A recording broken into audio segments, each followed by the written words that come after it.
vous êtes libre de suivre ou de ne pas suivre. Mais n'oubliez pas que dans le monde spirituel, on m'a sacré depuis le début de cette année chef saint de l'Afrique centrale. Ça signifie que tous les politiques ailleurs de l'Afrique centrale doivent me suivre. Tous les politiques ailleurs, il n'y a que des politiques ailleurs ici, ils doivent me suivre. Mais comme vous êtes libre de choisir l'enfer ou le paradis, vous êtes libre.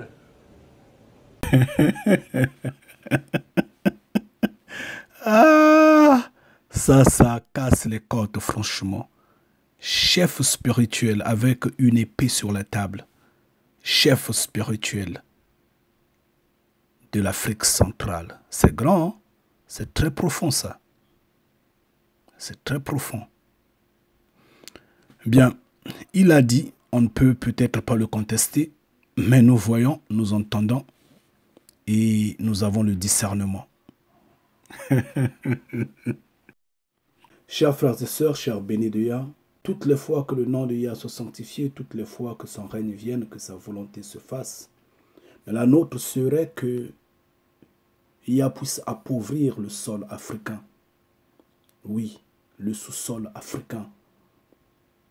Vous le savez bien, chers frères et sœurs, que le combat est avant tout spirituel. Et le peuple africain, du jour au lendemain, ne cesse de prouver son immaturité, son manque de conscience face à ce qu'il est. Le peuple africain est en train de prouver de A à Z que c'est un peuple maudit. Le Deutéronome 28 nous le prouve. Les lamentations de Jérémie nous le prouvent. D'Abraham à Yeshua, la Bible nous le prouve. Pourquoi ne pas parler d'Adam?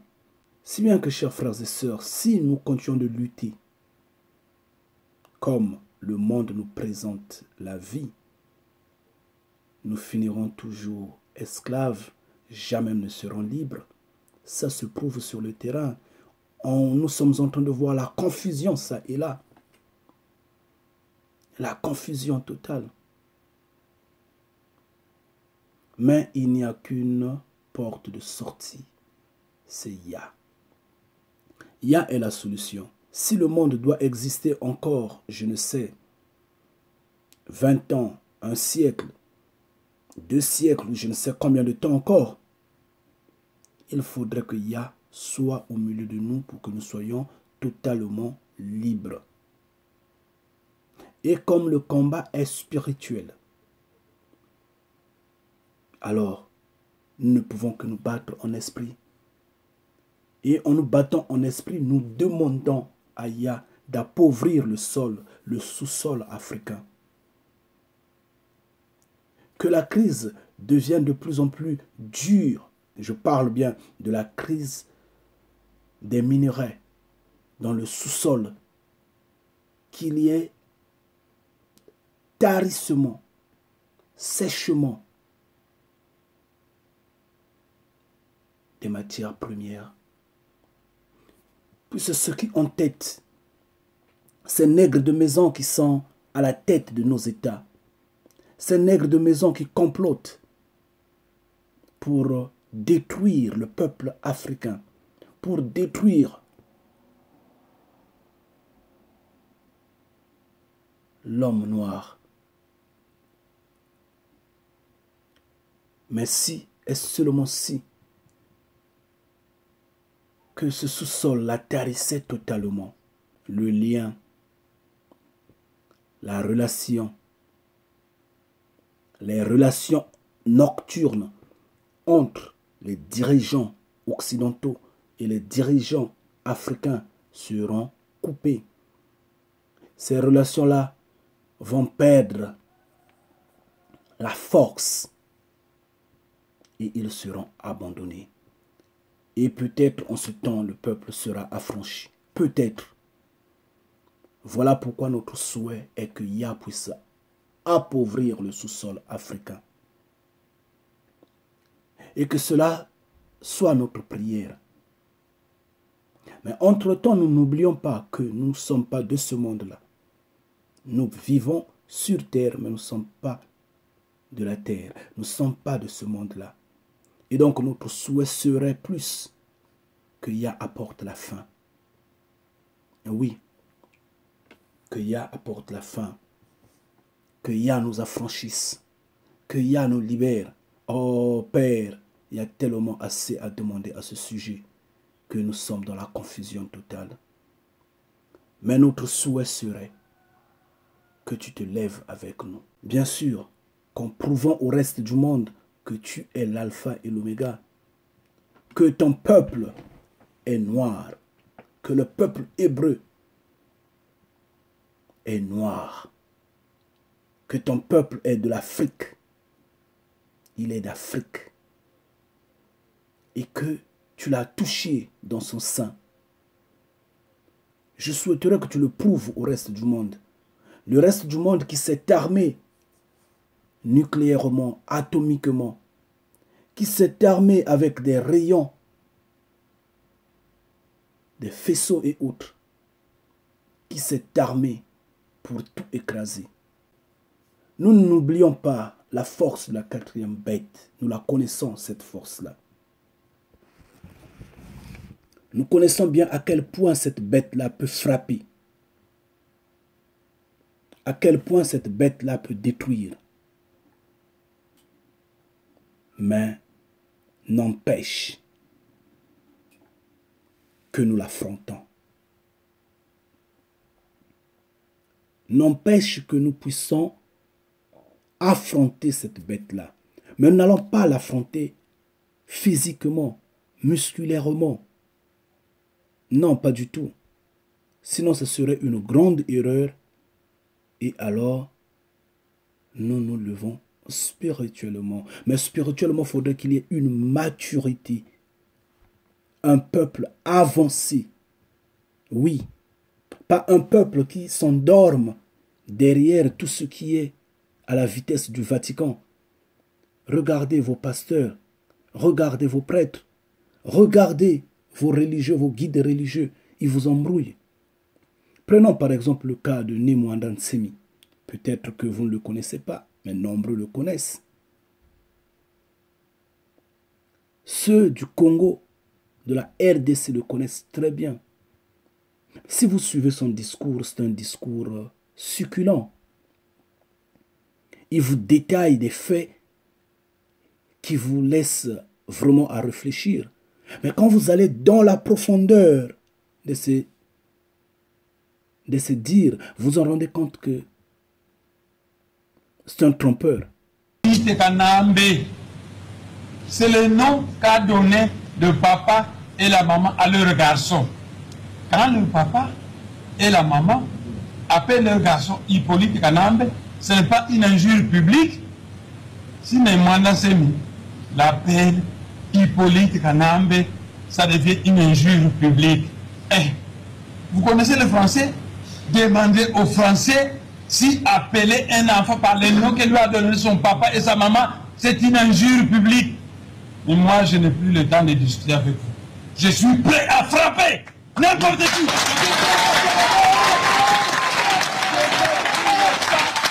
Je n'ai plus le temps à discuter. Je vous donne une semaine, sinon je vais frapper. C'est tout. Il s'est tiré la prophétie de Simon Kimbangu en écrivant le livre, disant que c'est lui le saint qui est arrivé. C'est lui le libérateur qui est arrivé. Oui, moi je n'en disconviens pas, mais un libérateur se fait prisonnier comme ça. Et aussi bêtement. Tout en donnant l'ultimatum que je veux frapper dans une semaine, je veux frapper dans 2 semaines et on l'arrête. Ça ne marche pas. En 2008, on a massacré les adeptes de Bundula Congo. Et le Parlement a voté une loi selon laquelle le gouvernement doit payer les dommages et intérêts de Bundula Congo. Dommages et intérêts divisés en 2 parties. Première partie, il faut payer 3 millions de dollars à Nemwanda Nsemi pour compenser les souffrances morales qu'il a endurées quand on a tué ses disciples. Deuxièmement, 10 millions de dollars qui doivent se partager le Makessa dont on a détruit les maisons et dont on a tué. Depuis cette époque-là, Kabila a toujours refusé. Citez-moi un seul pays du monde qui est tel que le Parlement, où le Parlement a décidé et le gouvernement ne fait pas. Ça fait 9 ans Kabila refuse de payer mes dommages et intérêts. Alors je dis ceci, s'ils veulent négocier avec moi, c'est par là que cela a commencé. Qu'on paye mes dommages et intérêts 3 millions et les 10 millions aux adeptes de Bundia Congo qui vont se le partager, tout ce dont on a détruit les maisons et qu'on a tué. Ce n'est qu'après que je dirai mon dernier mot. Mais ils doivent commencer par payer mes dommages et intérêts. Ah, pitié, franchement. L'argent est la source de tous les maux.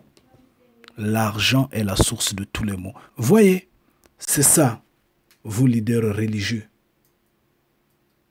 Vos pasteurs, vos prêtres, tout ce monde-là, c'est pareil. L'argent, l'argent, l'argent, l'argent.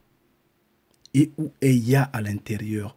Où est Tata Nzambi Mpungu là-dedans?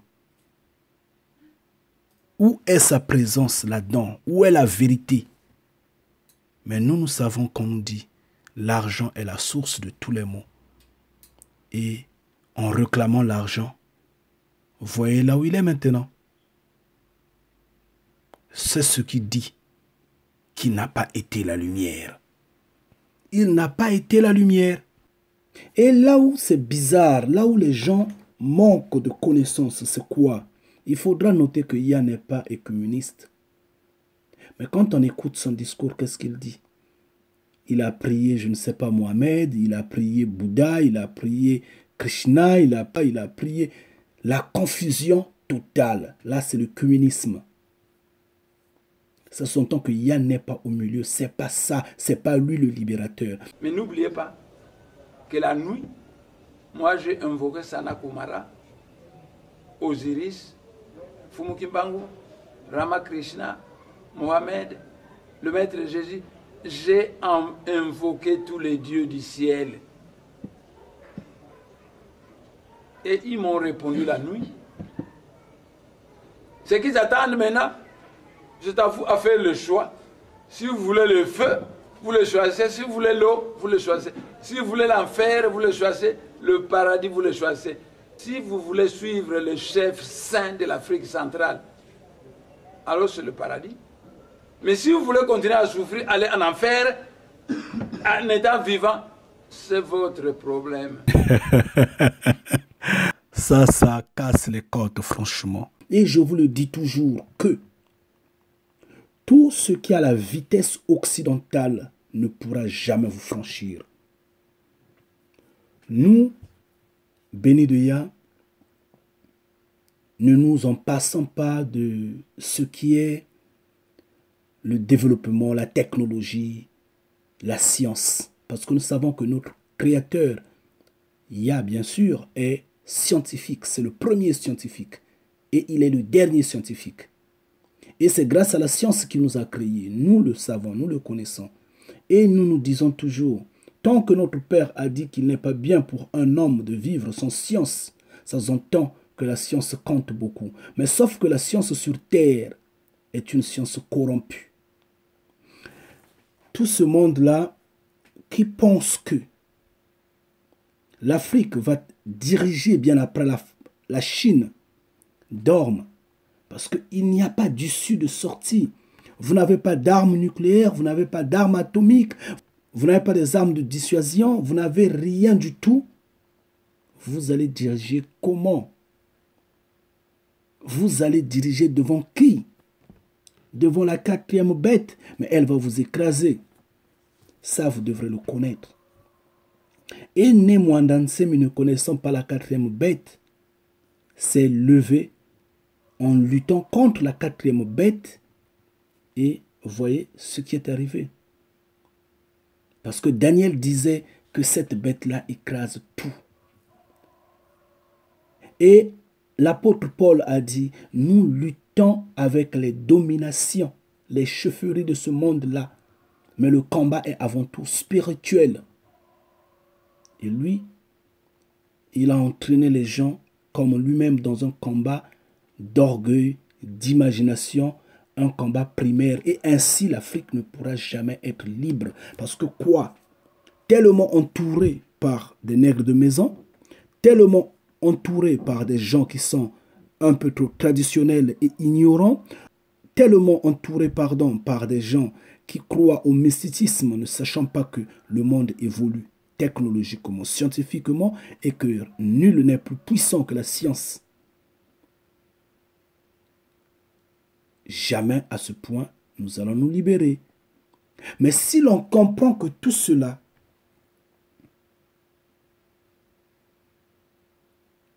ne peut être contrôlé que par un homme, un seul, qui est le Créateur vivant, et que nous nous donnons totalement à lui. Chers frères et sœurs, je crois bien que le combat, nous allons le réussir. Je crois bien que nous allons nous en sortir. La quatrième bête va s'affaisser. Parce que le Créateur vivant, c'est l'unique qui est incontournable. C'est l'unique protecteur. C'est lui qui nous a sortis d'Égypte. C'est lui qui nous a placés au cœur de l'Afrique centrale. C'est lui qui a béni ce peuple-là. Toutes les fois, le tribalisme, le régionalisme vous domine, vous prédomine. Vous n'arrivez pas à regarder et entendre ce que l'on vous dit. Vous aimez tout ce qui vous embrouille par le sentimentalisme, les illusions un peu primaires. Oui, et vous laissez aller. Ceux qui vous disent la vérité, vous n'arrivez pas à comprendre que ceux-là sont en train de vous dire la vérité. Et vous dormez, et nous dormons. Et l'éveil est en train de nous fleurer, est en train de passer. Quand nous prenons par exemple les combattants africains, ces jeunes qui sont expatriés ça et là, qu'est-ce qu'ils ont fait? Rien du tout. Le Gabon dort. Le petit Congo est en train de dormir.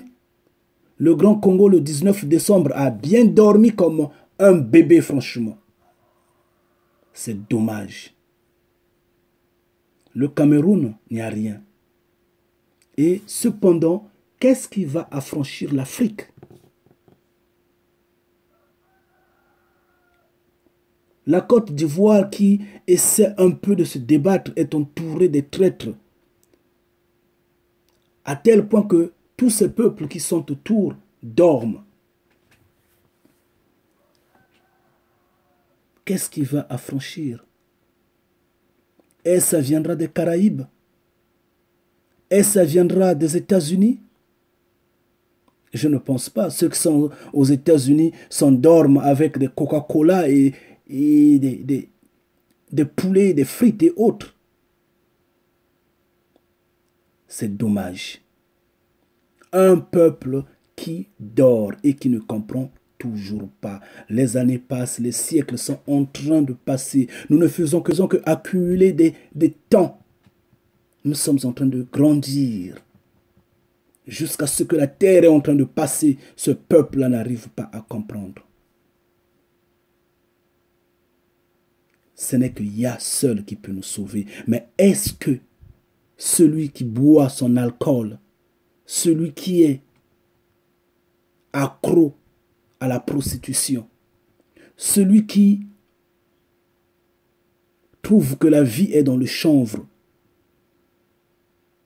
qu'il était bien d'être nègre de maison, va tout abandonner pour suivre Yahweh, pour suivre le Créateur vivant, pour suivre Tata Nzambi Mpungu fermement, afin que cette terre-là soit affranchie?